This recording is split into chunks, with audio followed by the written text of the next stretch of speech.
Derek Aaron. I'm the new executive director. We're pleased to have Scott Kirby, who is our first speaker in the series. Scott is from Colorado, and he's here as part of the Templeton Ragtime Jazz Festival. He's going to share a program he created called Main Street Souvenirs, and let's please welcome Scott. Okay. All right, I'm going to explain how this works, and then we're going to turn the lights off. This is an informal presentation. If you have to get up, the restrooms are around there to the right, and you can get up and go at any time also. This is not a performance. It's just a demonstration of what I'll be presenting at the festival in a much bigger way, let's say. My project, Main Street Souvenirs, is sometimes adapted to each town that I'm in, depending on what they ask for. It started out as a stage show where I'm playing the piano and telling stories, and I show things on the screen at the same time, usually artwork that I've done, like this one here, or archival images that you'll see in my actual show, old photographs of composers. I talk about the music I'm going to play. So it's really an integrated program with visuals, stories, and music. I call it a narrated movie concert. So I'm working on my elevator pitch. It's rough. It's hard to describe what this is. But the fun part for me is when I get to adapt it to the town that I'm in. And so I came down here in November. I live in Colorado. And I started doing some interviews. I met the Evans family. I met some good folks here at the museum. I went around to some of the other places. I went to the Entomological Museum.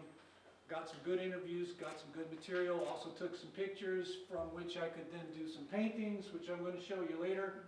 And what I do is I weave these chapters into the actual show, Friday and Saturday night. So I'm playing the piano, and then I'll stop and you'll see somebody talk about Ulysses S. Grant at the Grant Library. And I'll kind of be playing quietly in the background like a silent movie. But then I'll get up and do another piece and talk about somebody else. Scott Joplin is my main composer that I specialize in, the great American ragtime composer, Scott Joplin. But I also do some traditional jazz and some other ragtime, and so this is all part of the show. So for today, it's kind of informal. I'm going to show you the interviews. Some of the people I interviewed are here. I'm grateful. Very grateful to the good people of Starkville for making themselves available for this project, generously donating their time. If you see anything you don't like, or if I misspelled something, let me know, because now's the time to fix it. But I had a great time. Actually, the problem was I had too much material. There's too much here. You have so much history, so many interesting people, so many museums, so much to do, so much to explore. So that was the hard part. Next time, maybe we'll get to some of the things I missed. So we're going to hit the lights, and we're going to start with a little slideshow and an exploration of Charles Templeton Museum, Business of Music. Now, there would be music going on here. I'd be back there making something up on the piano. But I'm going to keep it quiet because Chip Templeton's going to speak in a minute. Within the archives of the Templeton Museum, a three-legged stool, so to speak, three collections in one, and once you kind of know that and you walk through it, you'll see it. But one of the legs is about the sheet music. There's about 25,000 or so pieces of sheet music. There are about 200 instruments. An instrument most likely is going to be a machine of some sort, like an Edison phonograph. And then we have recordings, which you're not going to see a lot of, but there are about 10,000 recordings of the various types of records there have been over the decades.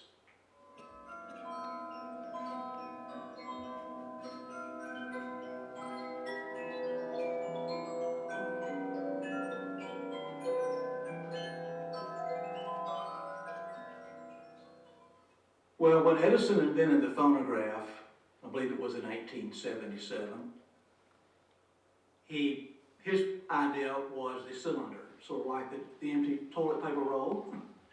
That was his version of that, and you had so many minutes that it went across, left to right and so forth. The great thing about a museum is it's the business of music we can talk about. but there was competition. The competition had an idea for a flat record that a lot of people are familiar with, certainly from my childhood and so forth. And there have been various renditions of that, different brands of that and so forth. But basically that's why you have the flat, either one-sided or two-sided, or the cylinder like the toilet paper roll.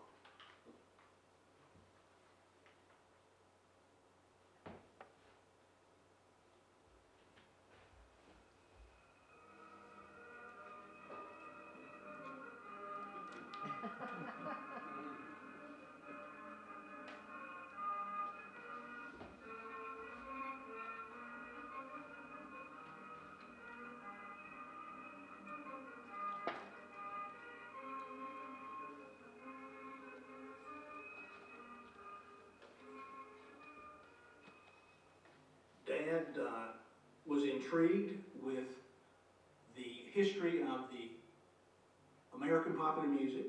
How did that start? So my thoughts on that kind of are from two dates. Again, the phonograph of 1877 of Thomas Edison certainly was a highlight. And then 1899 is when Scott Joplin published the Maple Leaf Rag, which we consider as the date when American popular music really kicked off with all the other types of genres that we have today. So in doing so, he wanted to have a business where he collected those items. And so what better way to have a collection to share it with somebody rather than just keep it for yourself.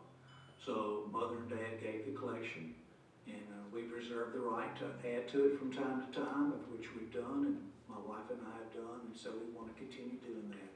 So the business of music is studying that. It is about music, but it is about business.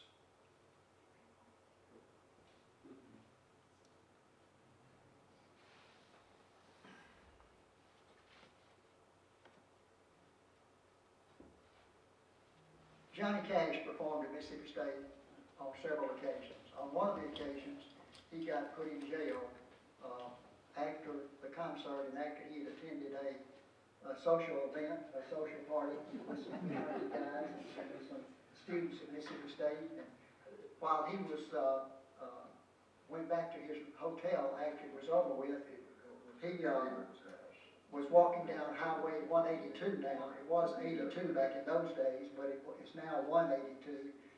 And decided that as he was walking up and down the street, he noticed some daffodils on a hillside just off of 182, and so he thought he might pick some of those. So he went over to start picking daffodils, and apparently the owner or whoever decided that wasn't what needed to be done, so they called the police, and the police arrested him and put him in jail. And consequently, there is a song out that he wrote called Starkville City Jail.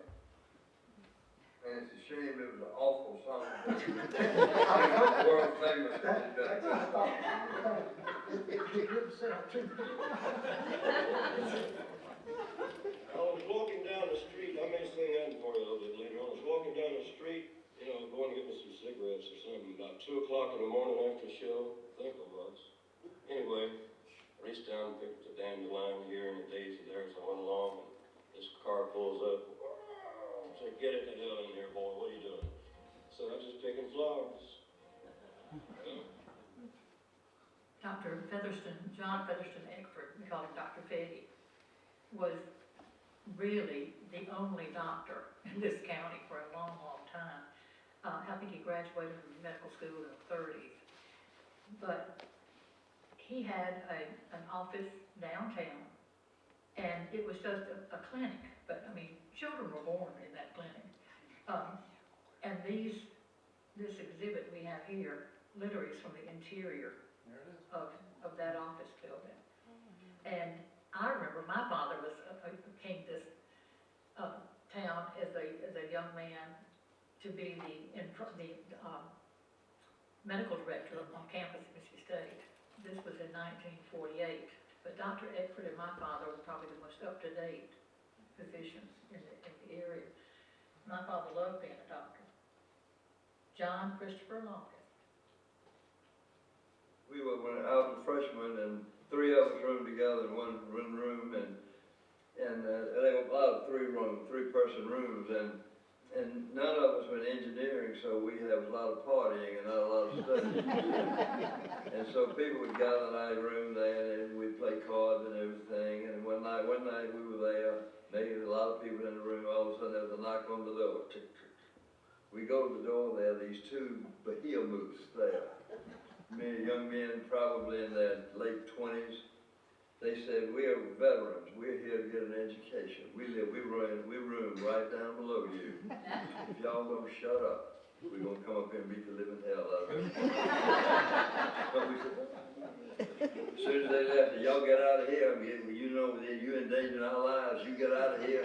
We won't do any more partying here."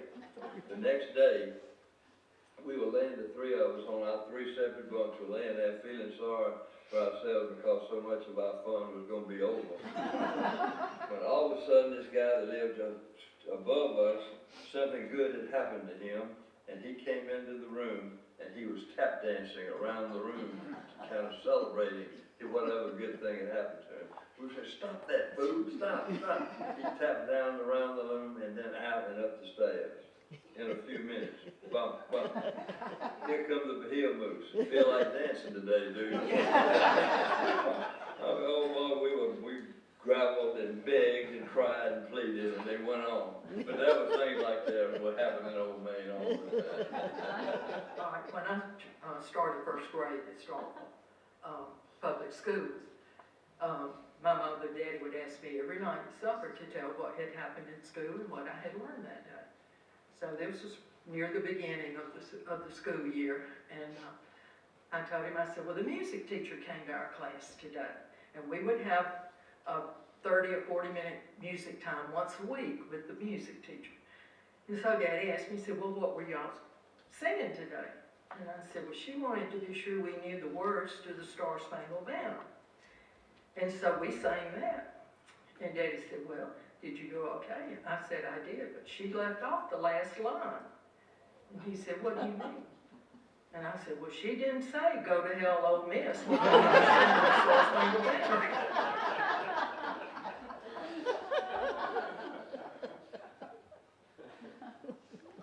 gonna pause here. I'm Dr. Jovan Hill. There's so much in this place, I could have done a whole 8 chapters on it. And really, thank you. Joe McGowan's here, he works there, and he's contributed. I hope you didn't mind to use one of your drawings. I wanted to credit Joe right now, so I don't get in trouble later. But the drawings Joe does, there are so many different kinds, but the ones in the museum are really beautiful. And this museum is worth visiting just for the education. One of the chapters I left out, because I didn't have time, was about the Black Belt Prairie. And I'm a lover of the prairie, and so the next time I'm working on my show, I'm going to include this. It's a crescent-shaped, fertile area of ground, which has a lot of history, a lot of local history, even history with the civil rights marches. But it goes back to prehistoric times, apparently, and it's part of why this region is so interesting for collecting insects. So, anyway, here we go. Mississippi Entomological Museum and an assistant professor in the Department of Biochemistry, Molecular Biology, Entomology, and Plant Pathology here at Mississippi State University. You know, we may go out and look for new species. A lot of us here are taxonomists or systematists, so we look for, we basically are describing new species or trying to figure out how species are related to one another and how they came about. In the last, say, 7 years, I've described 30 new species of grasshoppers from the southeastern United States alone, which most people would think that, hey, Eastern North America, we know everything that occurs here, but there's still a lot we don't know about things right here in our backyard, and that's one of the missions of the Entomological Museum, is to document that biodiversity, especially in imperiled habitats. I study grasshoppers, and I've worked in the museum here for 22 years now, but it wasn't historically a focus of the collection, but I've been building it in my time here, and right now we probably have about 30,000 grasshopper specimens. We have an employee here, a member of our staff, John McDonald, who grew up in Panama, but he still goes back to Panama at least twice a year to collect butterflies. And here's an example of what he has. So this is his private collection that we house here. Here's some blue morphos. Have you ever picked up a butterfly or a moth and gotten the powdery substance on your finger? Well, those are scales. These wings are covered in scales. These scales here are actually clear, but they are refracting the light. And so the light comes in at an angle, and those little grooves trap all the light except the blue. It lets the blue escape. It's structural coloration, is what we call that. So here's a blue morpho butterfly that's pinned upside down. So this is the top of the butterfly, that's the bottom. Dr. Richard Brown was our director for 40 years. He just retired a couple of years ago. So we have one of the best moth collections around. Well, I grew up in the Ozarks in Arkansas, and as a kid I started collecting moths and other insects. And my high school prophecy in the high school yearbook was that Richard Brown would be a curator. And indeed, after going through school, I had this opportunity to come to Mississippi and be the museum director in 1980. And so I've been here since, and although retired, I still come in just about every day. And what we have here is a wonderful museum, not just for the community, but for the whole world. Because the specimens that we have here come from over 63 countries and every state in the U.S. And while I have found new species in my backyard just south of town, you can go into the country yourself and find new things that have not been seen before. Well, we have a special collection of moths because that's the thing that I've concentrated on. And I've always been asked, what's your favorite moth? And my most favorite one is the one I've never seen before. And yet I go out during every summer and fall and I find things I've never seen before. This I started calling the end of the world moth because in the year 2000 there was a large number of them that emerged. And when this moth is resting, then it has a pattern of an upside down cross. So our movie poster collection was donated to us probably about 15 years ago by a guy named Matt Bouchard. He was just an insect enthusiast in general. Actually, he donated at the same time a large collection of showy insects to us as well, and some movie props. But the main way we use them is through community outreach or youth outreach. They have big, scary insects on them. So one thing that we've done here several times is have an insect-themed movie night where we'll usually work with the student association and advertise it and show an insect-themed movie. We'll have some movie posters on displays. Students will come watch the movie, but then we'll have an outreach booth there where we talk to them about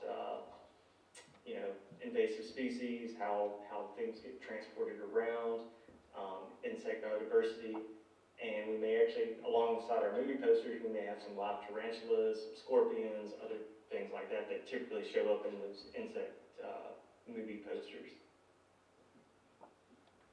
So this is a brief example of some of the watercolors I did of the town. Don't choose places based upon any necessarily historic idea, although in this case the old mill is quite historic. I choose places to paint that inspire my artistic eye, and I can't exactly explain what does that, except I love bricks, anything made of bricks. I like the way that the drill field feels when you're out there. It feels like it's circular, so I kind of made this bend. We went out there the other day on Sunday. It was cold, but it was beautiful, and the sun was shining, and it had this feeling of being in a circular place. The Cotton District, of course, at night is a really inspiring place. This is not any specific buildings. I kind of made these up to look kind of like the Cotton District buildings.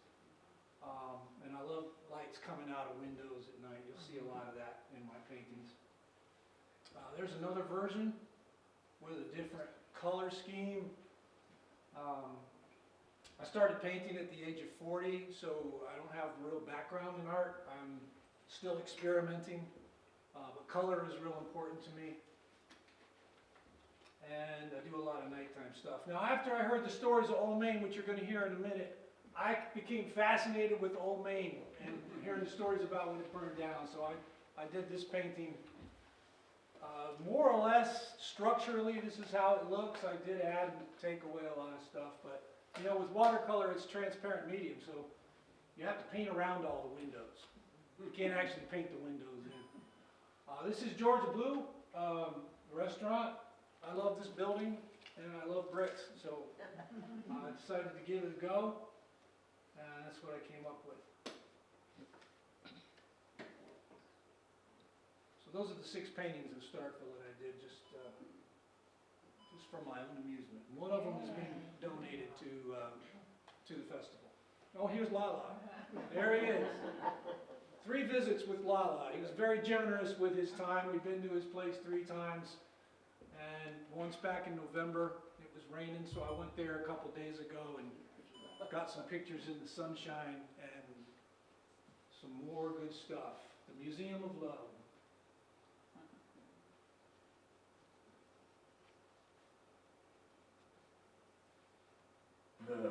That's what it's all about.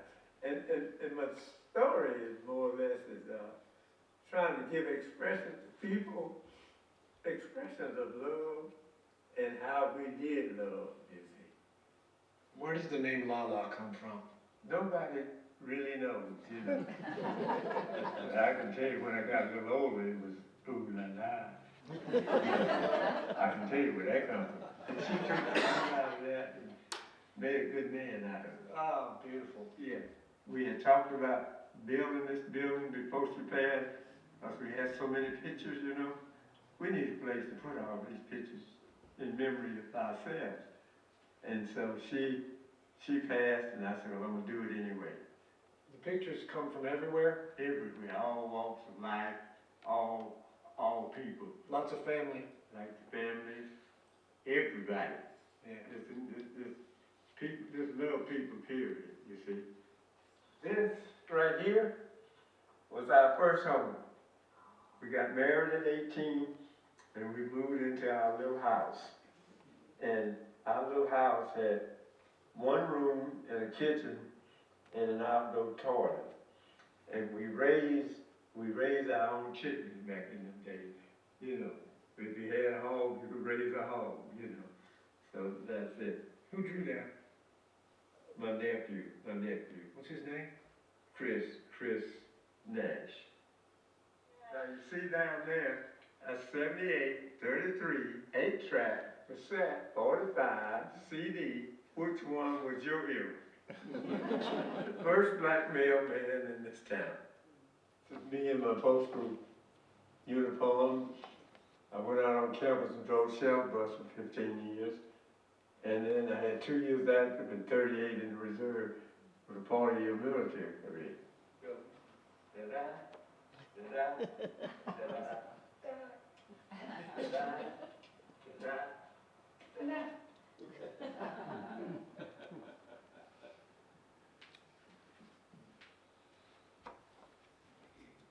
So again, a lot of legwork went into this chapter. I want to thank Victor Evans for helping me with the photos for this, because I was digging up photos. I went to the newspaper, I went to Lala's place. Getting the photos helps tell the story, and Victor was very, very helpful with this chapter, so I appreciate that. I guess the best way to start this is start talking about Starksville, the museum, the shoe shine parlor, and where we all come from.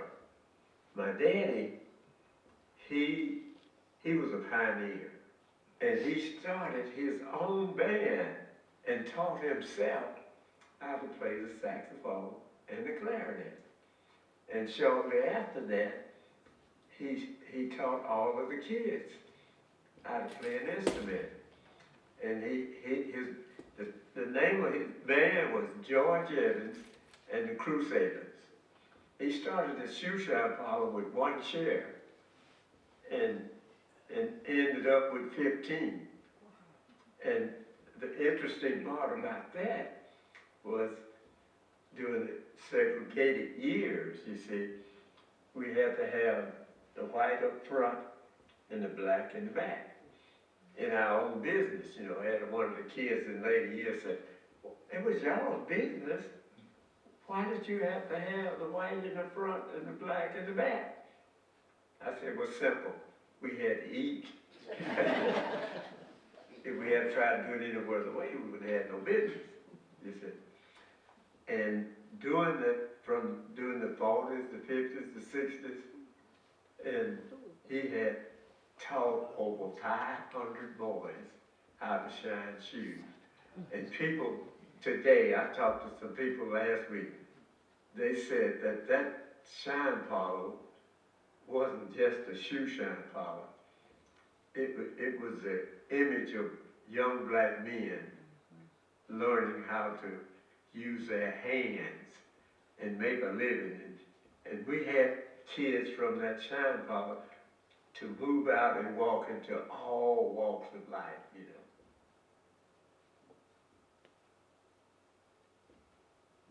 Well, when my grandfather kind of turned the business over to my dad, my dad expanded the business.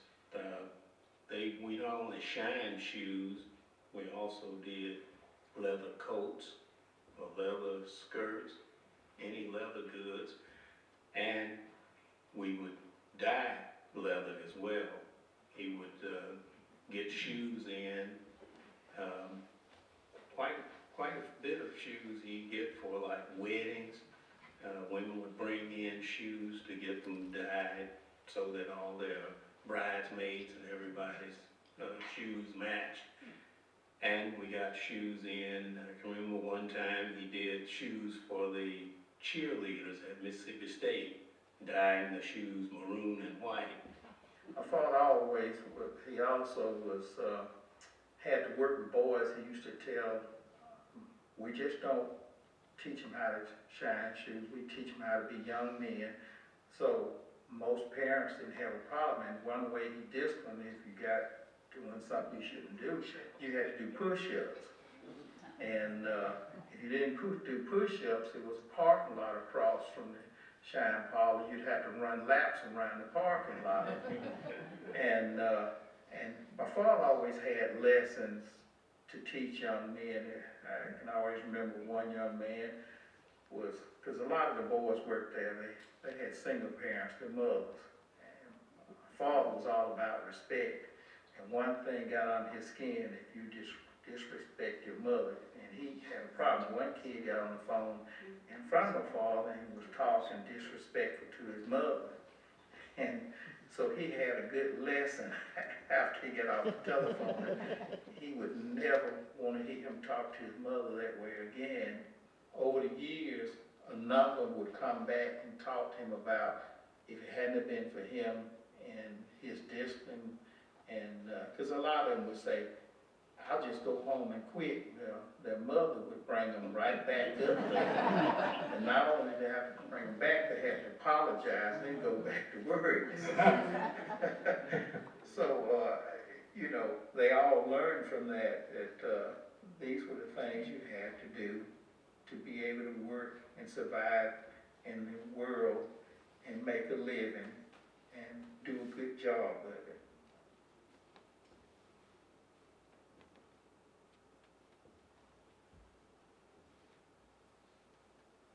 Cool Papa Bill is an undiscovered major fixture in Starkville. Many years ago, a group was in Kansas City, saw about famous black baseball players, but did not know that Cool Papa Bill from Starkville was one of them. And also, he was such a fast runner, he bet his roommate, who happened to be Jackie Robinson, that he could get into bed before the light went out. So, of course, Jackie took him up on the bet. But he did not know that Cool Papa had found out that there was a slight lag from when he turned the switch off to actually the light went out. So this is one of the fun stories that followed him throughout his life. Ruth Morgan, who used to be our go-to person to find things in Starkville, found this uniform in a garage. This particular player, Elon, played baseball with Charlie Pride, and we have a letter at the museum from Charlie Pride to Elon.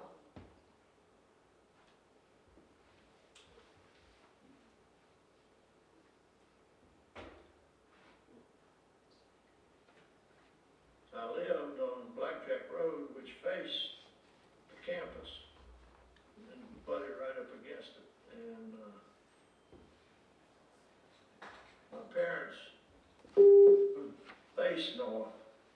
And I looked out the window, and it was a clear, cold night, no wind blowing, and the plume was going just right out of sight. Just as far as you could see, there was a plume of fire and smoke. And the problem was, that the reason Old Main burned completely was that they put firewalls between the sections of Old Main. However, they didn't run the firewalls up through the roof. And so over the years, there was a huge accumulation of paper and stuff in the attic. And it went up, got in the attic, and then went around. And then Old Main burned down. Old Main was built in 3 different sections, you know, it was never built all at one time. The institution was founded in 1878. First session started in 83, and in about 78, before the session started, they started on the first section of Old Main.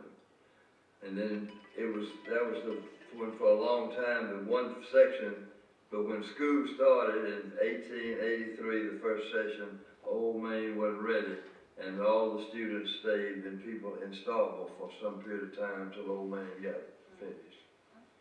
The fire took place, as I said, in the middle of exams in January 22nd, 23rd, 1959, is it not? Yeah, I believe 59. One student lost his life in the fire. He didn't have to lose his life. He was outside with people, and he said, "I left my new stereo in there." And he went back to get his stereo, and it collapsed on him. He never came back out. A boy named Williamson from Columbus. It was the largest residence hall on a college campus in the United States. But some of them, you understand, in ROTC, which was required at that time for all 4 years, the first 2 years, a lot of students, once the fire started, took the ROTC uniforms and threw them on the fire. They hated ROTC, they hated it was required. They involved in the fire. It's a great democratizing experience. And that thing with all those students in there, and in the early days, you had no hall directors or anything. They were just, but it was rich people, poor people, and smart people and dumb people all living together. And it was the total experience was thought to be a pretty democratizing type thing. You had a great understanding of other people and respect for other people in different circumstances. And so Old Main was a very, very important part of the history of Mississippi State University.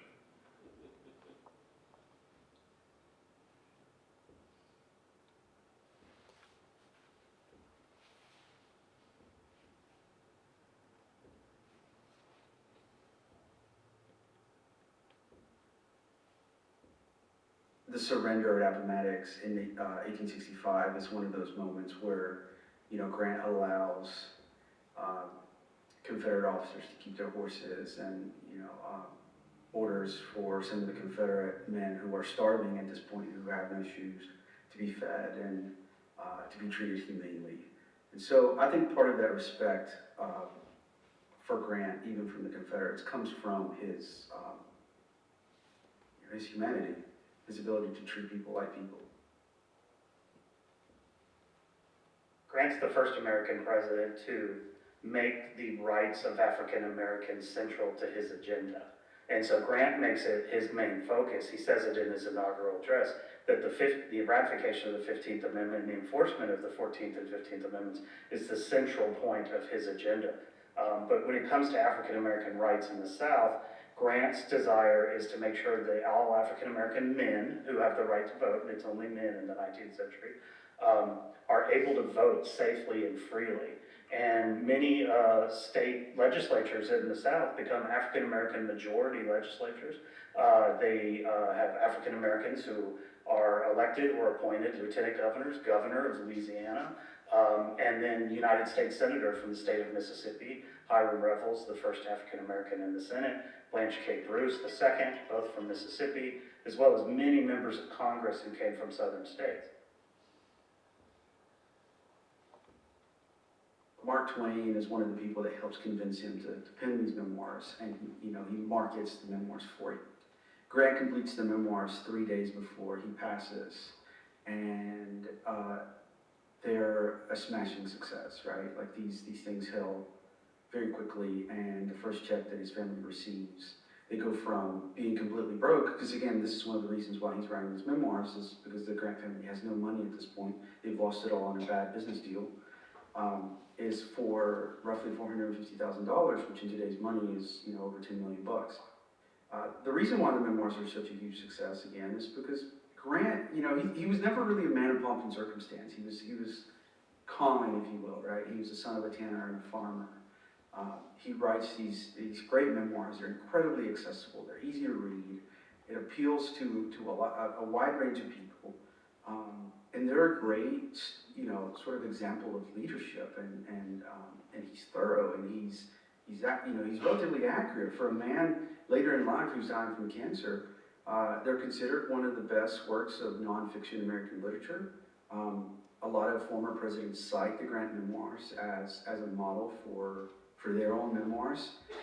And so the Grant memoirs are sort of that pillar, of American military literature and presidential literature as well.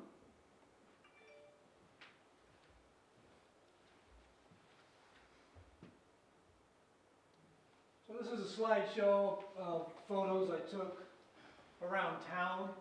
This is something that I do pretty much everywhere I go. I don't do interviews everywhere I go, but part of the Main Street theme is to explore what it means to be a small town. And the Main Street theme for me revolves around the character that you find when you're looking around and where people gather together and do things. So I look for cafes. I got to look for a barbershop this afternoon if somebody has a recommendation. It's time for me to get a haircut. That's no joke, actually. Barbershops, places where people gather, pool halls, restaurants, baseball games. So a lot of the chapters in the first part of my show are about things that happen in small towns that involve gatherings. So the slideshow, yeah, obviously this is an archival shot of the campus, and then I have an up-to-date shot, relatively up-to-date. And so what I thought I would do at this point, since we've seen all the interviews, we could stop and take some questions, if you have any questions for me. Again, for those who came in late, the actual concert that I do is me on a stage with a piano. I'm actually playing the piano, telling stories, showing the interviews, and weaving them into the actual chapters of my show. So, Cool Papa Bell is actually in my baseball chapter.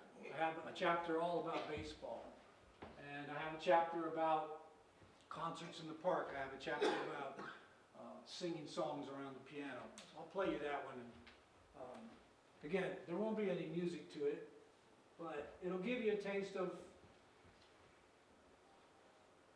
what my show is actually like. So pretend you're seeing me on stage and I'm bathed in golden light and I got a microphone. I look really smart and I'm dressed really well. Here's what I'll come on and say.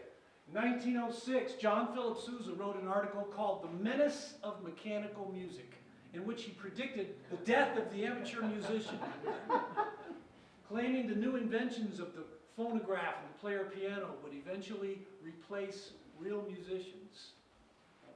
And here's an actual illustration from that article. I added the baby crying. How would Sousa's prophecy have expanded with the knowledge of another 100 years of technological advances yet to come? What would he have made of the CD? Or the iPod? And I grew up in the 70s, so 8-track tapes. When Sousa wrote the article, 9 out of 10 adult Americans were amateur musicians. 9 out of 10. A century later, 1 out of 10. So he was kind of right. In Sousa's day, most of these musicians were singers. Everyday life was accompanied by song in all of its forms. barbershop quartets, school songs, campaign songs. When's the last time you heard a campaign song? I guess that's probably a good thing. Glee clubs and serenades, sea shanties, work songs, choirs and choruses, whistling, humming, yodeling, caroling.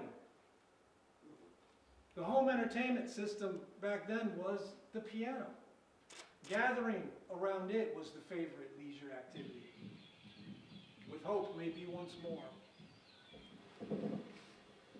So this takes us into, I'm just going to let this play. This is part of the second part of the program, which is about the Great Plains. These are videos and paintings that I did, inspired by the prairie. Also music that I composed, inspired by the Great Plains.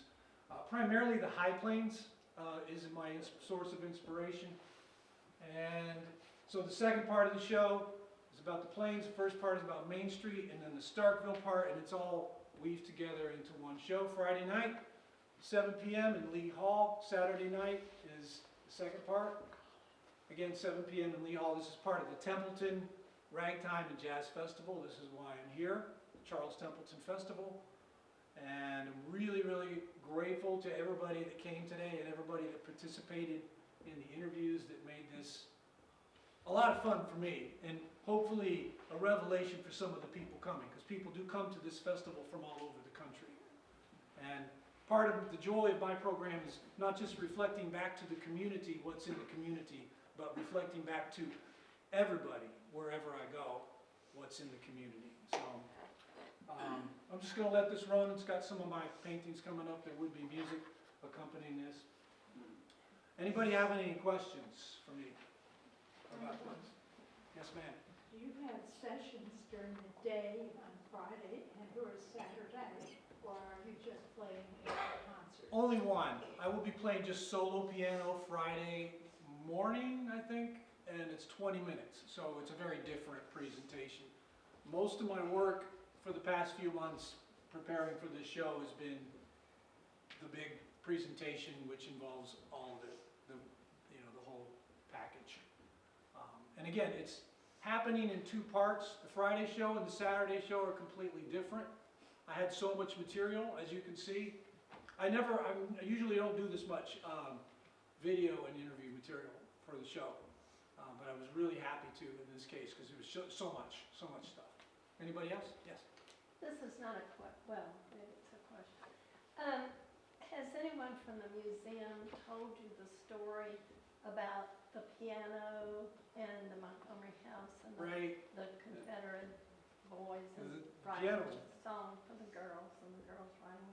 I heard those stories when I first came in, and there are so many good stories in here. And I had to just pick and choose a few.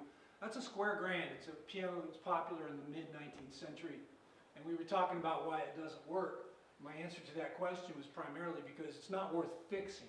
I mean, not to say it's a terrible piano, but they don't make parts for it anymore.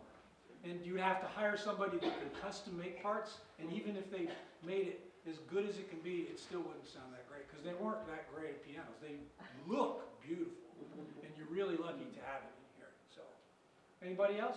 Any other questions?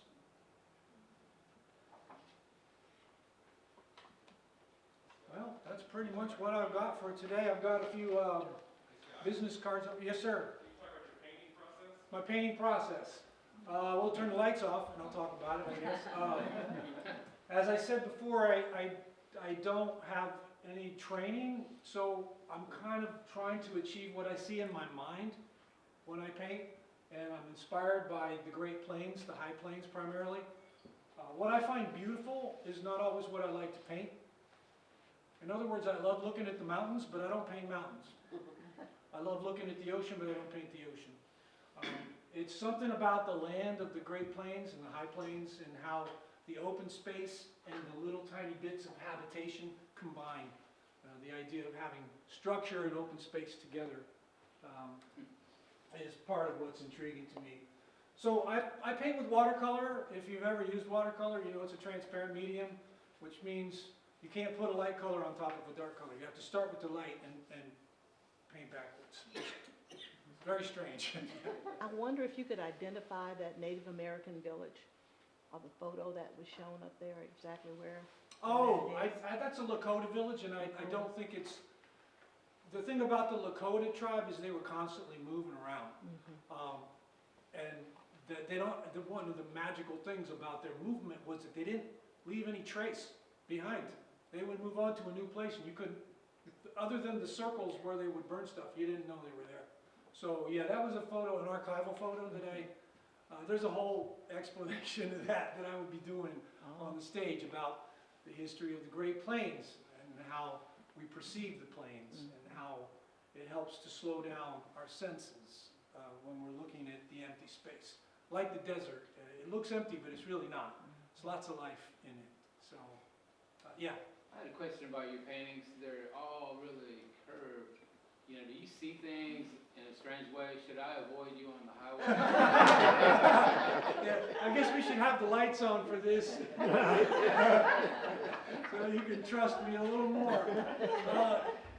That's a good question. The curves in a lot of my paintings are how I perceive the open space, makes my mind perceive things in a curve. Like if you're lying on the ground, if you've ever done this, you actually see in a circle. And so when I'm in the Great Plains, I kind of see in a circle. Yes, sir? Just want to say, simply beautiful. Thank you, Lala. I appreciate it. And thanks to everybody that helped with this.